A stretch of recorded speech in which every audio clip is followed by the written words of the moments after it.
ফের অনুব্রতকে তলব পুলিশের। আগামীকাল সকাল 11টায় তলব করা হয়েছে কৃষ্ণ মণ্ডলকে। কথা বলবো আমাদের প্রতিনিধি মনোরঞ্জনের সঙ্গে। মনোরঞ্জন, আগামীকাল সকাল 11টায় তলব, আর ঠিক কি জানতে পারছো এই মুহূর্তে? দেখো, তোমায় বলে রাখি যে আজ কিন্তু সশরীরে যে হাজিরা দেওয়ার নির্দেশ ছিল, সেই হাজিরা এড়িয়েছেন অনুব্রত মণ্ডল। এরপরই কিন্তু তার আইনজীবীরা এসেছিলেন 11টার পর, এবং আইনজীবীরা, যেটা আমরা পুলিশ সূত্রে জানতে পারছি, যে আইনজীবীদের পক্ষ থেকে জানানো হয়েছে অনুব্রত মণ্ডল অসুস্থতার কারণে তিনি আসতে পারেননি।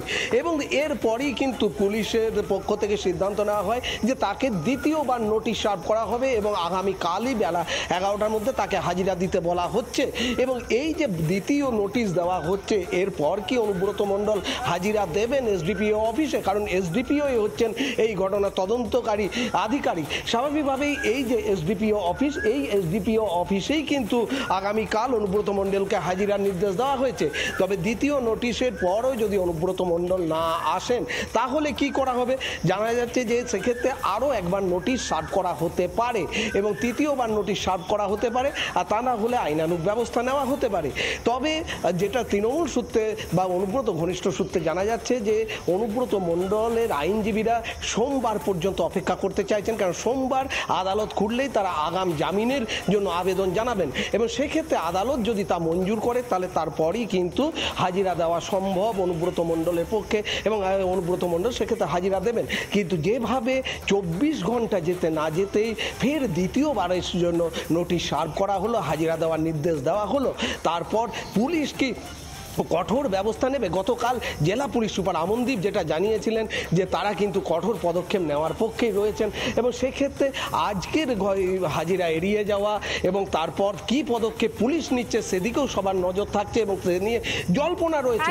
অন্যদিকে সেই কঠোর পদক্ষেপ কখন নেওয়া হবে, কখন গ্রেপ্তার হবে অনুব্রত, এটাই বোধহয় জানতে চাইছে এই মুহূর্তে প্রত্যেকে। আপাতত ধন্যবাদ মনোরঞ্জন তোমাকে।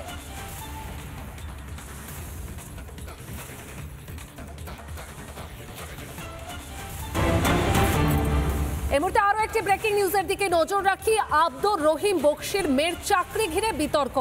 মালদা জেলা তৃণমূল সভাপতি আব্দুর রহিম বকশি সেচ প্রতিমন্ত্রী সাবিনা ইয়াসমিনের আত্মসহায়ক পদে নিয়োগ।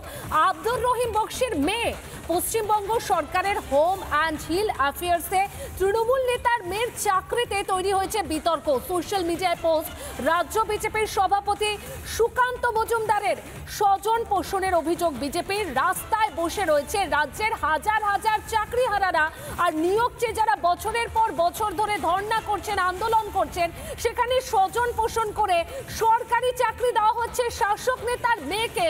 এমনটাই তো বিজেপির নেতৃত্বের। সেচ প্রতিমন্ত্রী সাবিনা ইয়াসমিনের আত্মসহায়ক পদে নিয়োগ করা হয়েছে আব্দুর রহিম বকশির মেয়েকে। মালদা জেলা তৃণমূল সভাপতি আব্দুর রহিম বকশি, তার মেয়েকে দেওয়া হয়েছে সেচ প্রতিমন্ত্রী সাবিনা ইয়াসমিনের আত্মসহায়ক পদে।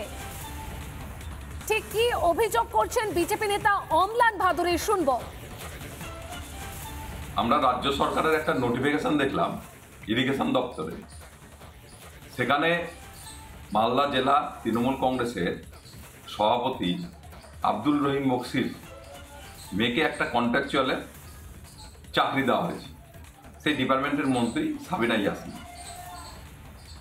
এর থেকে নির্লজ্জ স্বজন পোষণের উদাহরণ আমরা হয়তো পাবো না, কারণ সারা পশ্চিমবঙ্গ জুড়ে চাকরিহারাদের হাহাকার, সাধারণ যোগ্যরা চাকরি পাচ্ছে না, সেখানে নিজের মেয়েকে জেলা সভাপতি চাকরি দিচ্ছেন, এর থেকে নির্লজ্জ স্বজন পোষণের উদাহরণ আর হতে পারে না। তৃণমূলে মমতা ব্যানার্জি যাই বলুক, কিন্তু তৃণমূলের নেতারা নিজেদের মতো করাপশন স্বজন পোষণ করেই যাবেন, এটা কিন্তু প্রমাণ হয়ে গেল এর থেকে। চাকরিহারারা যখন সামান্য আন্দোলন করতে গেলে তাদেরকে টেনে হিচড়ে প্রিজন ভ্যানে তোলা হচ্ছে, আর সেই সময় দেখা যাচ্ছে স্বজন পোষণ করে চাকরি দেওয়া হচ্ছে শাসক নেতার মেয়েকে। কি সাফাই দিচ্ছেন মালদা জেলা তৃণমূল সভাপতি আব্দুর রহিম বকশি, শোনাই।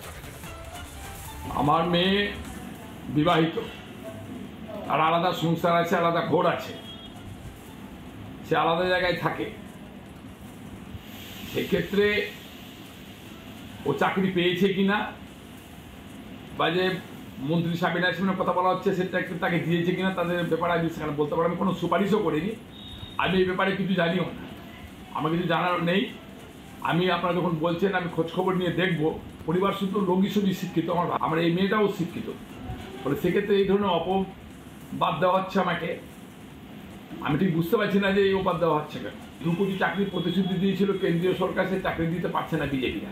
আর তাই নেতারা এখানে রাজ্য সভাপতি আর রাজ্যের বিরোধী দলের নেতারা বড় বড় হলো কথা বলছে, মনে হচ্ছে যে আজকে মমতা ব্যানার্জি ক্ষমতা থেকে নামিয়ে তারা সিংহাসনটা দখল করে নিবে এরকম মনে হচ্ছে। ফলে এই ধরনের যত ধরনের চক্রান্ত করুক না কেন, যত ধরনের তারা সমস্যা সৃষ্টি করার চেষ্টা করুক না কেন, পশ্চিমবঙ্গের মানুষ মমতা ব্যানার্জির পাশে থাকবে, তৃণমূল কংগ্রেসের পাশে থাকবে। নানা ধরনের কন্টেন্ট দেখার জন্য লাইক করুন, শেয়ার করুন আমাদের ফেসবুক পেজ, সাবস্ক্রাইব করুন আমাদের ইউটিউব চ্যানেল। পাশাপাশি অন্যান্য ব্রেকিং নিউজের জন্য অবশ্যই চোখ রাখুন রিপাবলিক বাংলায়।